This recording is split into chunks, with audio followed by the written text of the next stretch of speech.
We gonna edit all. I thought y'all was leaving. None of this in the air. When we come back, we got rumors on the way, so don't move, guys. That's I got nothing to do with that too. My mom is a public school teacher. You full of From Killer Mike Sharp schooling on education to Dame Dashie's fiery business lessons, Envy's got way more humbling moments than y'all can count. And considering he can count up to like 15, that's a lot. You know, honestly, it's kind of funny that every single time this dude gets his butt kicked. So what exactly is it about DJ Envy that makes everybody want to put him in his place? My guess is it's his face. I mean, the dude's on the radio for a reason, right? But all right, let's kick it off with Killer Mike's school debate. Most kids don't get. Do you care to retort? He's looking something up. Well, first I said, if you in an area where your children are being treated hostilely, you a rich nigga. You got white folks' money. So you are not going to endure the same the hostilities that a working class black parent is, who's living in Sumter, who's living in Atlanta. It's been hostile. It's been I didn't say being called dad got a Ferrari just don't hurt as much. You know what I'm saying? Like, no, very serious. No, for them, I'm just man, you always getting the... Alright, so Killer Mike rolls into the Breakfast Club to promote his Netflix show, Trigger Warning, and y'all just know he's about to drop some gems. The man is always on point with his perspectives. Passionate, unapologetic, and ready to push some buttons. Now, naturally, DJ Envy gotta be the one to push them buttons. The topic? Education, y'all. Specifically, public school versus them Richie Rich private schools. Now, Envy starts bragging about how private school gave his kids a leg up in life, better opportunities, and all that jazz. Kind of typical Envy stuff, right? I'm not dissing DJs, okay, nigga. I'm a part of hip-hop. I'm I'm an MC. I'm just a rapper. I can call myself an entrepreneur too, and I am, right? We both got millions of dollars of property. We both do. We make our money singing and dancing. That's what we make our money doing. So your investment comes from your talent, what you were interested in, what you chose to pursue. Black people, your children are going to have pursuits. And I was looking for, and I'll find, before I came up here, I visited an academy that's owned by a former Ohio State player. But Mike just ain't here for it, man. Nah, he went all in on the importance of public schools. We're talking about community pride and how they shaped him into the man that he is now. Y'all could tell that this wasn't just a topic for him, it was personal. And when Mike gets personal, he don't hold back. Then came the roast of the century. Mike looked Envy dead in the eye and says, with all that fancy private school education, you still ended up a DJ. Oh, man, the dude ain't wrong right there, right? And let's be real for a second, man. Every single one of us that done been go through the system, we all know how it be. Some people just need a beat down, and the best place to get that is in public school. All black kids learning, dominating, 100% college rate. So what I was getting to on a grander level is, if you can't send your children to Woodward, if you can't send your children to St. wherever, I'm going to send my youngest daughter, hopefully to Paideia, just so she gets some inclusion, because she a little too black for me. She a little Chuck D's. You know, she scare me sometimes. I mean, come on, dude. How do y'all even recover from that one? Like, this wasn't just about the jab. It was the precision. Now, Mike ain't disrespect the GJ. He made that clear. But the way he flipped the argument, pure genius. Y'all can feel the energy in that room shift. If he tried to come back with something about how private school gave him the tools to be successful. But that damage was already done. It's like trying to bandage a paper cut after somebody's already poured lemon juice and bourbon in it. Now I want some tequila. And you do not have the initiative, as a parent or the student to walk up and step up to that greatness, but you would do it at St. Pius? You would do it at St. Michael? Man, you a chump. That's why I'm not talking about you. See, so you can sit here and say the chump shit all day long, I'm not right? talking about you. I'm telling you light skin, I'm getting your feelings, but I'm not talking about you. I'm talking about working class people. I'm talking again about working class people. Those public school teachers are not getting paid, are overworked, and some of them are not putting the effort out. Yo, let's be real. Mikey got a point here. Education's about more than just grades, it's getting into fancy colleges. It's about building confidence. It's about community and pride in who you are and what you do. Now, Mike laid that out as clear as day that even people watching probably got to pause and rethink their stance on public versus private education. Meanwhile, Envy just sitting there with his finger in his nose, nodding along, clearly outmatched. Nah, get out of here with that, Envy. That's wrong. That's to throw teachers under the bus is wrong. No, you are wrong. Yeah, you can't throw public teachers. You are wrong. You're not going to put words in my mouth. I said some public school teachers are there and they don't give it all, and some of them don't have the tools that the same schools that other schools have. Don't put words in my mouth. I don't put words in yours. Well, and that's what I'm saying. Hold on. Mad now. So when it comes to, no, I'm not mad. I'll let you speak. Y'all blame Mike for dropping that mic moment, though. The dude wasn't just debating, he was dismantling. Like Envy's argument, piece by piece coming apart. And that whole DJ line, absolute perfection. It's one of them moments where y'all just know it's gonna live rent-free in everybody's heads for a long time. Like Killer Mike didn't just win this debate, he walked out of there with a trophy, the medal, and a standing ovation. Now Envy tried, man, but his last 2 brain cells was fighting for 4th place. Speaking of brain cells, let's go talk about Donnell Rawlings turning the table. I close on my shows. So what position I go is in the that, mid- though? I go in the Tight middle. end? It's called rock the stage. That's what it is. Okay. You can put me on any part of the lineup. I really believe that I'm going to do well. But some people prefer to open it up because the crowd is fresh. All right, man. I've been- Yeah, it's time Y'all to go, can- man. you We know what? appreciate you Yo, for what? joining Yo, you know us, what? man. Yo, Nobody care about these. guess what? Donnell Guess what? Guess what, guys? Caroline Nobody care this about weekend. this. Stay. Caroline. I'll stay with you, You stay? Donnell. Leaving? We out. Yeah, All we right, out. me and Yee. All right, so for the jump, the dude got jokes for days ready to fire, and Envy being Envy tried to throw the first jab, but that was a mistake. Donnell flipped it so fast that y'all could have sworn he was working at IHOP for a living. Keep the It's the cameras Breakfast rolling. Club. Caroline this weekend. Nobody wants to leave. Nobody wants to leave. I'm leaving. Yeah. Bye. Excuse me. Bye. Excuse me, Donnell. Thank you. You two if you want to do this shit no more. Take your sweatpants. So Okay, so here's how it all goes down. Envy tried to tease Donnell about the draft version of his book, calling it unpolished or something like that. Kind of innocent sounding enough, right? But Donnell's like, nah, dude. Like, he immediately clapped back with a joke about Envy's real estate ventures. You know, tying it to those Ponzi scheme rumors that have been floating around. At that time, it was impeccable. Now, Envy ain't got nothing to do but try to laugh it off, but y'all can see it in his eyes, man. He was scrambling for a comeback. how do you do it? How do you maintain, and you in here with a mental health, how do you keep your mental health straight? They're gone. Close the door. Lock it. Okay, if you didn't have recorders, I got to rewind this. All right. Thank God they're gone. How do you deal with this? So Donnell, let's get back to Caroline's because you are there this weekend. Yes. It is Martin Luther King. Now, the problem with Envy is that he don't got the comedic chops to keep up with somebody like Donnell. The dude's a pro, man. He knows how to read a room, deliver a punchline, and keep it moving. Envy, on the other hand, is over there stuck up on a stick trying to explain himself, which only kind of made it even funnier for us, but even more sad for him. Now, at one point, even Charlamagne had to jump in and stir the pot even further, because, you know, it's Charlamagne and that's what he do. A conversation that makes you really get in tune and in touch with that person. And once you get in Give tune, us an example. Like, what's an inspiring? Boring. inspiring. You got a young lady. You don't know when to get off the stage. The red light been on. don't know when to leave the building. But y'all was gone. I'm leaving Anyway, right now. I'm closing my. All right, just okay. You don't want to Give talk. us your inspirational, motivational No, I'm saying like mindset. Come to you for motivation, nigga. they do. Believe it or not, and they usually come for motivation after they listen to you for an hour. Son. They need some help. You really putting your jacket on, Envy?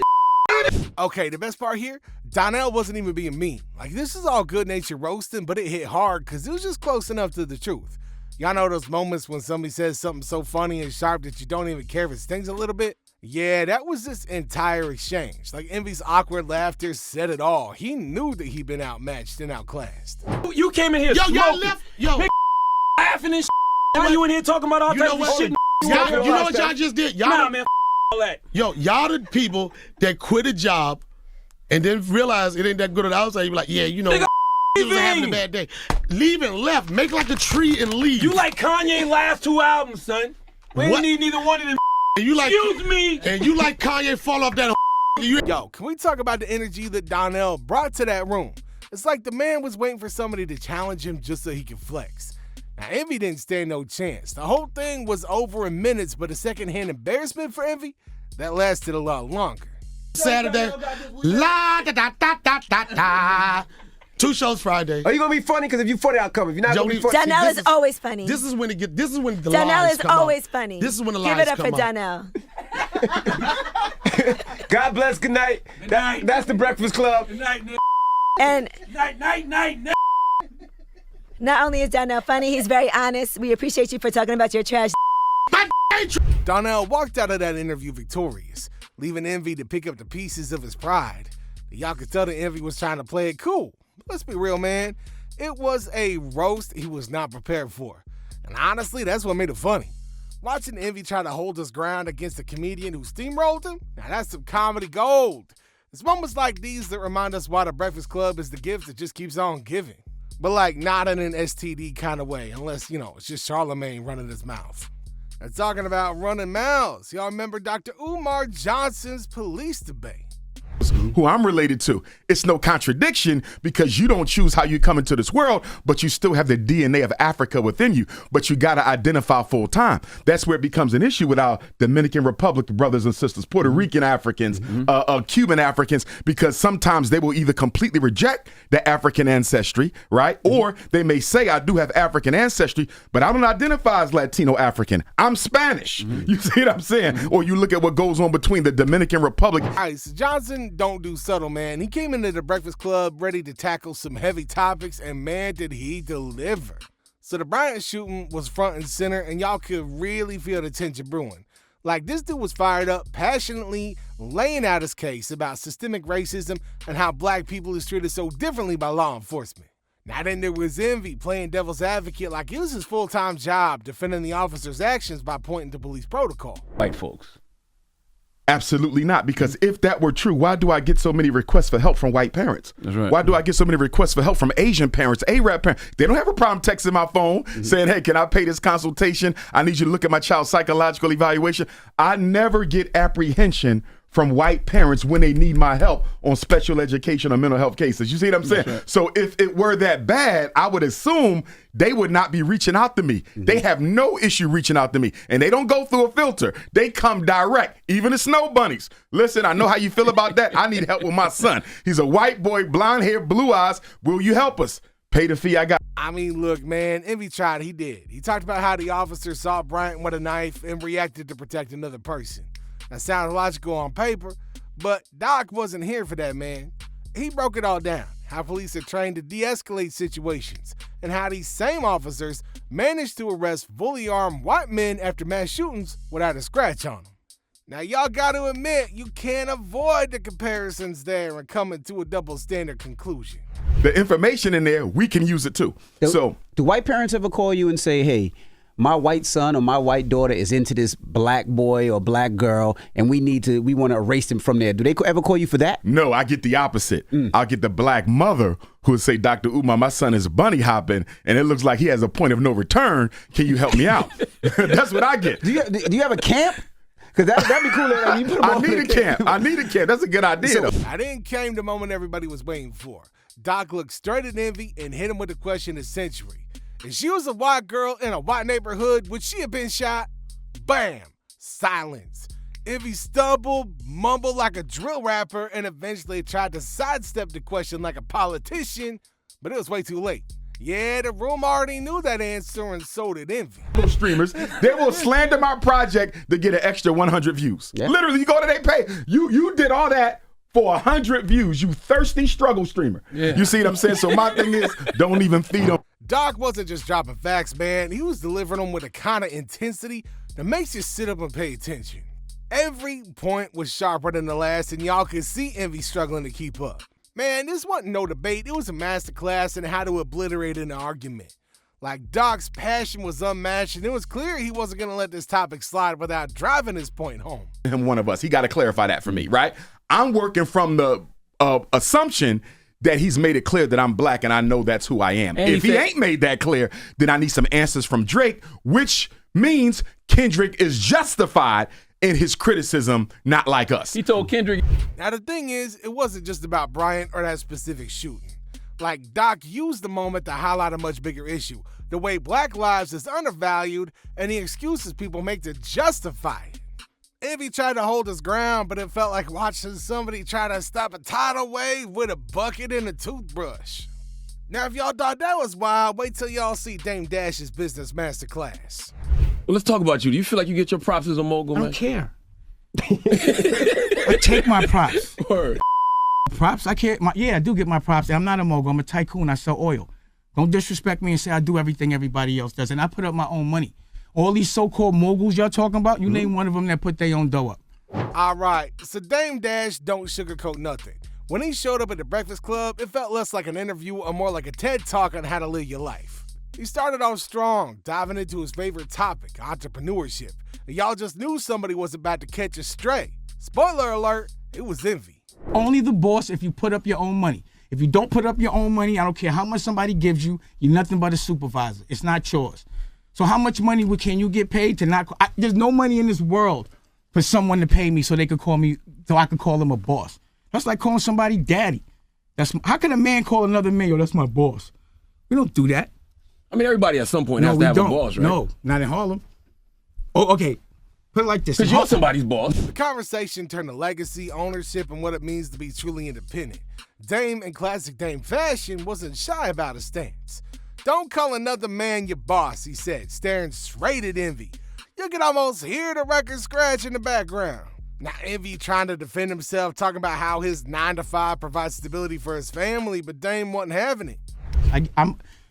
When I was in the street, someone wasn't your boss. They gave you an opportunity. Okay. They gave you some work. You go make it, and then you bring it back. You can go buy your own work. You do whatever you want. It's called consignment. So why this can't be all work? This corporate America, we could be using You don't this. own it. But I'm I'm telling you. No, I'm telling you why. I'm telling you why. Question. Let me answer your question. You think your kids want to see you asking another man for permission to take time off? Dame fired back. Now, the way he said that, talking about brutal AF, man, but he ain't wrong. Envy looked like he want to say something smart, but Dame didn't give him the chance. He's on a roll laying out why generational wealth and ownership is non-negotiable. He even threw in some examples of his own family to drive the point home. Can you give it to your son? Can I give what to my son? Whatever you Shares working of this for. company? I Yeah. absolutely positively can. How? Why? Because I own shares of this company. You bought him? Yes. What I'm saying is, can your son eat? Is this yours to give the whole company This to full you? company is I'm not my asking- son's. No, Exactly. It's not mine. But Can, I own wait, shares of stop. this company. Listen. That's I'm not my listening. question. If your son needs a job here, can you give it to him? No. No. If your son needs to get some money out the bank from here, some cash flow, can he get it? No. All right. You don't own this. But I can take Stop. the, I I'm can just take the telling money you. from here to invest in myself. No, it's not. Let's talk about that energy. Dame wasn't just talking, the man was preaching. Y'all could tell this was more than just a topic to him, it was a lifestyle. Envy, on the other hand, was trying to keep up, but it was like watching somebody argue with a storm. Yeah, Dame's points was just mad relentless. I'm gonna fight for something I don't own. Men don't do that. I don't fight for other. I fight for me. I'm not a doula. I'm not gonna build somebody else's company and then take shares so my son can. All that. But I'm not no, fighting for this listen. company, Listen. though. What I'm saying. But what about taking the I'm money? not- You come the to same work way you every took the day. money from But Def Jam. I or didn't take. whoever? Wait, stop! Don't say. I You come speaking to my work because I business and you enjoy don't it. know what you're talking about. I ain't take no money from Def Jam. What you talking When I mean about? take, I mean they cut you a No, check. they didn't cut me a check. We had a formula based on performance, and they calculated, and we got paid. That's and they us. will stop. That's not. Yo, the best part? Dame wasn't just calling out Envy for the sake of it. He was making a bigger point about how so many people settle for less because they think it's the only option. Now, he wasn't just talking to Envy, he was talking to everybody listening, and honestly, it hit hard. Spoon on his head. This is my hair for What- the last stop, time. man. Stop, This is stop, the stop, last stop, for the last stop. time. Come on, stop. This is my hair. Stop. For everybody that's mentioned, I do not have hair plugs. Stop. I did not do a surgery. Stop. This is my Bro. hair. I'm just letting it grow. Just say you started your Halloween I costume didn't. early and you going as LeBron this I year. did. But guys really do like get it. Show her how you did it, Envy. I didn't do it. All right, let's talk about what happened with Envy and Charlamagne and the whole plugs debate. All right, so look, if y'all been keeping up with the Breakfast Club, you know this ain't just a one-time thing. Charlamagne has turned Envy's hair into a full-on running joke, and honestly, it's got some kick to it every time. Have you guys ever thought about it? They just do Envy Beijing. got it, I think, They to just be do honest with Beijing right now. Envy I definitely believe does you. that. No, I'm would see serious. it. Envy ain't had no hairline last year. Did you talk about yourself in third person? He went away. He went away for 2 weeks and came back with a hairline. I'm upset with myself for not getting that. You should be upset at I'm just yourself trying to for walking make around sure with that that she goddamn don't wig have- on. There's no wig on my hair. I let y'all touch it, pull it. It's not a wig. I'm letting my hair grow. All right. My So here's how it usually goes. Envy's gonna casually mention something about his hair, and Charlamagne's gonna jump in with it. Is that a plug? Or, come on, man, just admit it, you got surgery. And Envy, man, he denies it every single time, swearing up and down, left and right that his hair is 100% natural. But let's be real, man, the more he denies it, the funnier it gets. Wait, between yesterday and today. And I'm glad. Like you when I realized get that. braids in, and that's not my real hair. He touched it yesterday. That's You how- haven't man No, weave. I was clowning I've you seen a lot yesterday of man because I weaves. told you I can't believe you got that fake stuff on your head. There's no fake stuff in my hair. Touch it. It's not fake. Boy, look, you can please. still see my little where I got Boy, my. if you don't How's stop that? right now. So I doubt that's Maury, your can you tell him child. my hair is real? I try to tell him my. Why are you looking like that? Maury, it's real. You know what? Forget Of it, course Maury. it's Maury know real. the toupee when he sees one. Maury, when you start Well, I'm getting gonna hair tell you plugs? something. What? There are some great toupee. This is real. That's Noriega. one of them. I know. This Is that is right? real. I asked John. And one of the best moments had to be when Charlamagne started accusing him of wearing a wig. Now, Envy was so heated, he actually told him to pull his hair to prove it was real. Like, bruh, why even go there, man? Keep your kink off the air. Now, naturally, Charlamagne and Angela Yee was dying laughing, and y'all could tell that they weren't buying it for a second. Real. No, it's not, Maury. Yes, it is. Black youngster got a question off the top. I said, Envy, do you got a different haircut? I'm letting my hair grow. What's going on I'm with letting my him? hair grow. Okay. Black youngster no You got that. Black youngster no fake. Look, this real. Look at that. Touch this. It is. Ah, yeah, he real. Now, black youngster, you ain't got to do that to him. Yo, you've seen LeBron up close and personal. Okay, right? so I'm the most transparent person. Come here. Now, see, now I gotta Hold get on. it now. I'm gonna tell you a story. And look, man, it ain't just Charlamagne. Like, Angela gets in on the fun, too, making side comments about wigs and fake hairlines that got the whole room cracking up. Now, the way they team up on Envy sometimes is brutal, but y'all can't help but laugh. And Envy doesn't exactly help himself none either. The more defensive he gets, the more they pounce. Hair plugs or follicles or none of that. Like, I want you to pause. You gotta touch it for yourself so you can see this real, right? All right, go ahead. Grew again. Jazz, you see that? This is my real hair. This dude is crazy. Get out here. Tori, he had a Caesar Friday. No, it did not. This guy is crazy. It's his hair, though. That's my hair. Tori, do you recognize hair plugs when you see him? Good. Fresh shit, A1. You think his shit had hair plugs? It's not no damn hair plug. Nah. But here's the thing, it's all in good fun. Like, y'all can tell they're not actually trying to hurt his feelings, it's just what friends do. At least when your friend's a savage radio host with millions of listeners and no shame. Charlamagne especially got his way of delivering jokes that make them land just a little harder than they should. Like, he's gonna hit Envy with a Dominican baseball player joke out of nowhere, and y'all left wondering how he even came up with it. Diabolical follicle. Yo, if you was a rapper, you'd be like the diabolical follicle, something hair molecules. Like, you got it, bro.